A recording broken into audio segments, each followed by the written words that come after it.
Boxing দুনিয়ায় ব্যাডেস্ট man on the planet ডাকা হয় মাইক টাইসনকে। ইতিহাসের সর্বকালের সেরাদের একজন এই বক্সার বক্সিং থেকে নিজেকে গুটিয়ে নিয়েছিলেন সেই 2005 সালেই। স্নায়বিক ঝুঁকির শঙ্কা নিয়ে 19 বছর পর আবারও ফিরলেন রিংয়ে। তবে এবার দেখা গেল না তার সেই ভেতরকার আগুন।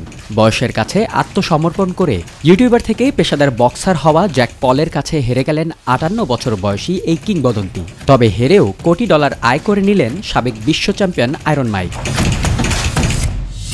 একসময়ে $400 মিলিয়ন সম্পদের মালিক মাইক টাইসনের বর্তমান নেটওয়ার্থ মাত্র $10 মিলিয়ন। 2013 সালে আর্থিক সংকটে দেউলিয়া হয়ে সব খুইয়ে বসেন তিনি। তবে নেটফ্লিক্স আয়োজিত এই ম্যাচ দিয়ে আবারও নিজের অর্থ সম্পদ বাড়িয়ে নিয়েছেন সাবেক এই বিশ্ব চ্যাম্পিয়ন। রিপোর্ট অনুযায়ী 19 বছর পর রিংয়ে ফিরে জ্যাক পলের সঙ্গে লড়াই করে $20 মিলিয়ন আয় করেছেন টাইসন। বাংলাদেশি মুদ্রায় যা প্রায় 240 কোটি টাকা।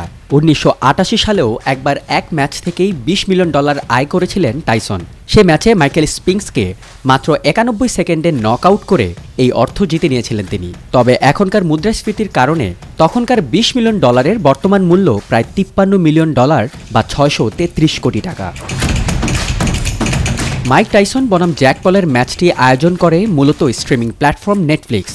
নিজেদের প্রচারণার স্বার্থেই খেলাধুলার ইতিহাসে প্রথম কমব্যাক স্পোর্টস হিসেবে ম্যাচটি লাইভ দেখায় আমেরিকান এই প্ল্যাটফর্মটি, যা বিশ্বব্যাপী নেটফ্লিক্সের 28 কোটি সাবস্ক্রাইবার দেখার সুযোগ পায়। ডালাসের AT&T স্টেডিয়ামে 16 নভেম্বর বাংলাদেশ সময় সকাল 7টায় অনুষ্ঠিত হওয়া ম্যাচে নিজের চেয়ে 31 বছরের ছোট জ্যাক পলের কাছে হেরে যান টাইসন। যদিও ম্যাচটি হওয়ার কথা ছিল চলতি বছরের জুলাইয়ে, কিন্তু মে মাসে মায়ামি থেকে লস অ্যাঞ্জেলেস যাওয়ার পথে বিমানে অসুস্থ হয়ে পড়েন টাইসন। আলসার ধরা পড়ে তার শরীরে। এ কারণে ম্যাচটি পিছিয়ে নেওয়া হয় 16 নভেম্বর।